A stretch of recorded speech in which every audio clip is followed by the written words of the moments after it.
Podium Pak. Udah maghrib. Oh siapa sih? Tadi bahas apa Pak sama Presiden? Oh iya, saya cukup lama ya, mungkin tadi hampir lebih kurang 2 jam lebih ya.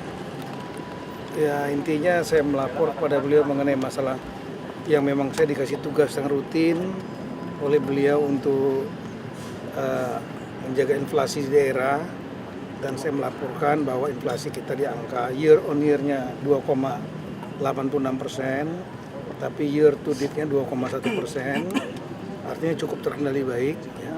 Terutama sektor pangan juga malah menjadi penyeimbang deflasi. Kemudian beras khususnya dari rapat kita minggu lalu, baru kali ini beras itu keluar dari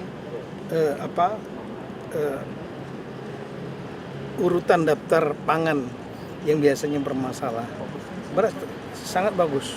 Ini ya daerah-daerah yang mengalami penurunan makin banyak, yang mengalami kenaikan hanya sedikit sekali, dan itu sudah di-cover dengan baik saya kira oleh Menteri Pertanian Pak Amran sekaligus Kepala Badan Pangan Nasional, kemudian juga Bulog ya, bekerja sama dengan teman-teman Pemda.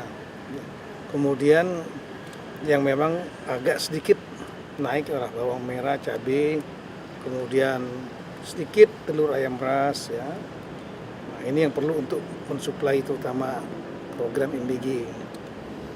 Kemudian ada pendorong lain kenaikan itu diantaranya lah harga emas, yang karena memang harga emas dunia naik.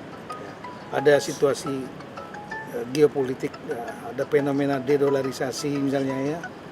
Kemudian saya juga melaporkan kepada beliau mengenai masalah pertumbuhan ekonomi daerah, karena saya juga diberikan tugas kalau inflasi seminggu sekali, sebulan sekali pertumbuhan ekonomi daerah kita bahas ya, di mana yang tertinggi misalnya Maluku Utara, ada yang minus yaitu Papua Tengah. Saya sampaikan, tanya beliau kenapa penyebabnya, diantaranya karena adanya ekspor dari Freeport yang tertahan, adanya smelter yang pernah terbakar, kemudian ada longsor ya, membuat produksinya mereka menjadi tertahan. Itu mengakibatkan penurunan ekonomi Papua Tengah, Timika, itu mengalami kontraksi minus 8%.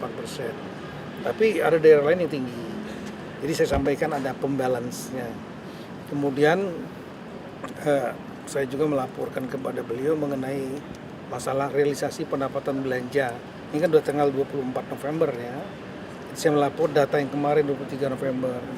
Daerah-daerah ini pendapatannya sudah mencapai total semua 552 daerah, provinsi, kabupaten, kota, 38 provinsi, 98 kota, 416 kabupaten, itu rata-rata di angka 82-83%. Targetnya di angka di atas 90% pendapatan. Kemudian belanjanya di angka lebih kurang 68%. Kita mendorong tentunya belanjanya ya di atas 75%, 80% gitu, supaya kalau beliau tanya kenapa masih apa ada daerah-daerah yang ada simpan di bank, ada totalnya lebih kurang 203 triliun dari seluruh gabungan provinsi kabupaten kota. Tapi ini terjadi karena satu ya, kepala daerah ini banyak yang dilantiknya kan Februari 2025. Mereka lagi nyusun dalam tanda petik kabinetnya lah, kepala dinas, sekda dan lain-lain. Nah, itu buat perlambatan. Lelang juga terjadi pelaksanaan begitu lambat. Kemudian daerah-daerah juga mempersiapkan anggaran untuk membayar kontrak akhir tahun, yang memang kalau selesai pekerjaan baru dibayar di akhir tahun biasanya. Setelah itu mereka juga harus persiapan anggaran untuk membayar gaji dan biaya operasional di bulan Januari. Beda dengan pemerintah pusat KL. Kalau kita kan dibayar oleh Kementerian Keuangan. Kalau daerah tidak, dia akan membayar sendiri gitu. Memang ada dana transfer pusat, tapi juga dia harus persiapan. Kalau dana transfer pusat terlambat datang, maka dia bisa cover. Gaji kan nggak boleh ditunda. Gitu.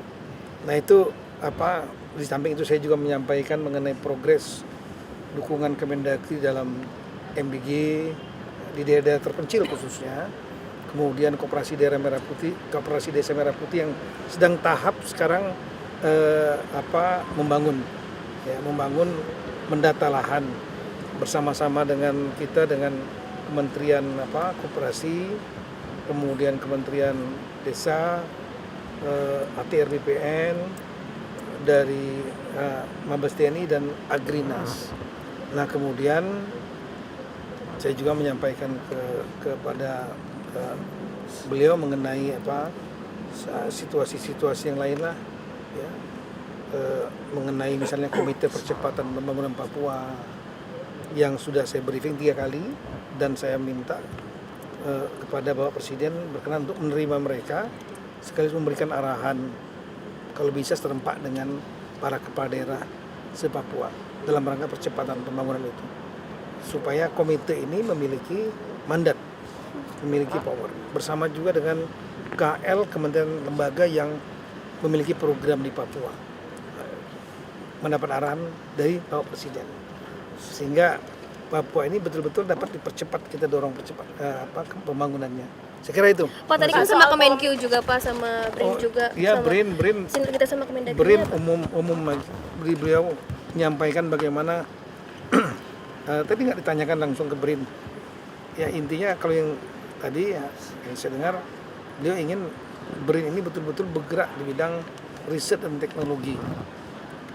Mulai dari di bidang pertanian, perikanan, kemudian di bidang manufacture, kendaraan nasional dan lain-lain, banyak sekali. Ya.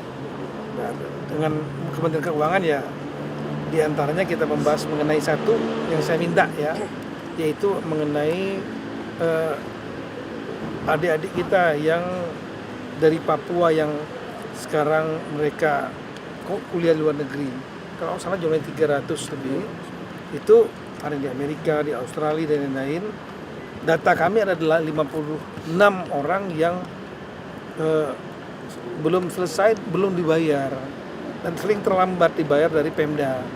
Totalnya 37 miliar sebetulnya. Pemda Papua dan Papua Pegunungan itu terutama. Nah, saya melihat daripada kompleks, lamban, kasihan itu nggak bisa ditunda. Saran saya agar pembiayaannya diambil alih oleh Menteri Keuangan melalui LPDP. Perintah Presiden setuju. Yang 37 ini akan diambil alih oleh LPDP. Saya segera menyerahkan datanya kepada Menteri Keuangan dan Menteri Luar Negeri. Tadi Pak Menlu juga ada. Pak, soal polemik pelayanan kesehatan di Papua itu dibahas nggak Pak? Iya. Itu seperti apa Pak? Saya melapor pada beliau. Jadi antaranya itu perintah beliau untuk segera lakukan perbaikan audit, dan saya sudah nyampaikan, saya sudah komunikasi dengan gubernur, sudah. Saya minta gubernur, begitu saya dapat informasi, gubernur Pak Matias Fakiri sesegera mungkin ke rumah korban, keluarga korban, semua dibantu. Yang kedua melakukan audit internal, masalahnya di mana. Ya, dikumpulkan rumah sakit itu, termasuk juga pejabat-pejabat yang di dinas kesehatan dan lain-lain, baik provinsi, kabupaten, dan juga yang swasta. Kemudian Menkes dan saya sudah komunikasi, Pak Menkes hari ini dan dari Kemendagri hari ini juga turun ke Jayapura untuk melakukan audit. Kalau kami nanti dari Kemendagri audit tentang aturan-aturan yang ada, termasuk peraturan kepala daerah, peraturan bupati, itu kan melibatkan rumah sakit Kabupaten Jayapura. Ya, kemudian juga aturan dari peraturan gubernur. Karena yang terakhir kan di rumah sakit umum provinsi, namanya RSUD Dok 2. Kemudian Menkes mengirimkan tim khusus juga untuk melakukan audit teknis mengenai masalah layanan kesehatan. Kita nggak ingin terulang lagi. Sama tadi pesan dari Pak Presiden, jangan sampai terulang lagi hal yang sama. Segera lakukan audit untuk mengetahui penyebab masalahnya dan lakukan perbaikan. Apakah fasilitasnya, ataukah tata kelolanya, ataukah orangnya, ataukah aturannya. Ini yang kami tunggu nanti. Malam ini semuanya berangkat ke sana. Terima kasih.